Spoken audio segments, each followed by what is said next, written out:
ní orúkọ Bishop aláṣẹ ti Diocese Ifọ̀, the Right Reverend Nathaniel Ọládẹjọ Ògúndípẹ̀, ni mò ń kí gbogbo ẹ̀yin olùgbọ́ mi wípé ayọ̀ Kristi kì yóò dágbére fún yín.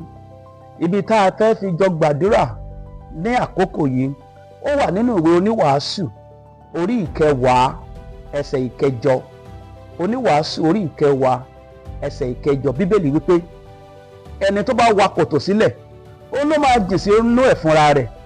Ẹnikẹ́ni tó bá ti já ọgbà tútù lulẹ̀ ejò yóò bù ú ṣán. Mo gbàdúrà fún ẹnìkan tó ń gbọ́ ohùn mi, kòtò àkóbá tọ̀tá gbẹ́lẹ̀ fún ọ nínú ọdún yìí lórúkọ Jésù, ọ̀tá ẹ̀ ni ó jìn sínú ẹ̀ fúnra rẹ̀.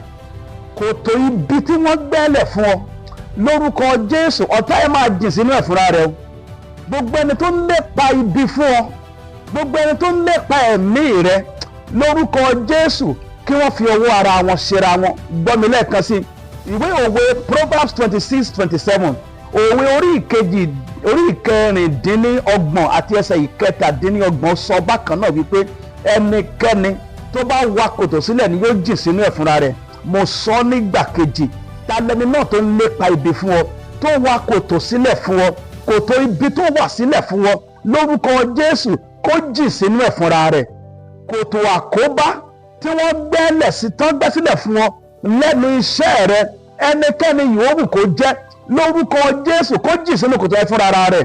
Mo fi ìgbàgbọ́ àti àṣẹ Ọlọ́run sọ̀rọ̀ sínú ayé rẹ wípé kòtò ibi tí wọ́n gbẹ́ sílẹ̀ fún ọmọ rẹ, tí wọ́n gbẹ́ sílẹ̀ fún ọkọ tàbí aya rẹ, tí wọ́n gbẹ́ sílẹ̀ fún ìwọ tìkálára rẹ, bí o ti ń gbọ́ ohùn mi lórúkọ Jésù, ọ̀tá ẹni kó jìn sínú ẹ̀ fúnra rẹ̀. Ọ̀rọ̀ Ọlọ́run yẹn kó ṣẹ mọ́ ọ lára pé ẹnikẹ́ni tó bá wa kòtò sílẹ̀ òun ló máa jìn sínú ẹ̀.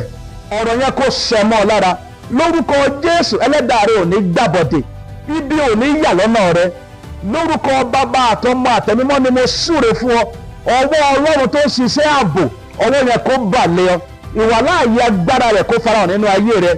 Ìrìn àjò oṣù tó wà yìí ó ní fi ẹkún parí ẹ̀. Nígbà tí gbogbo èèyàn bá ń pariwo Happy New Year ní òpin ọdún yìí lórúkọ Jésù, omijé ò ní gba ojú rẹ̀ kan.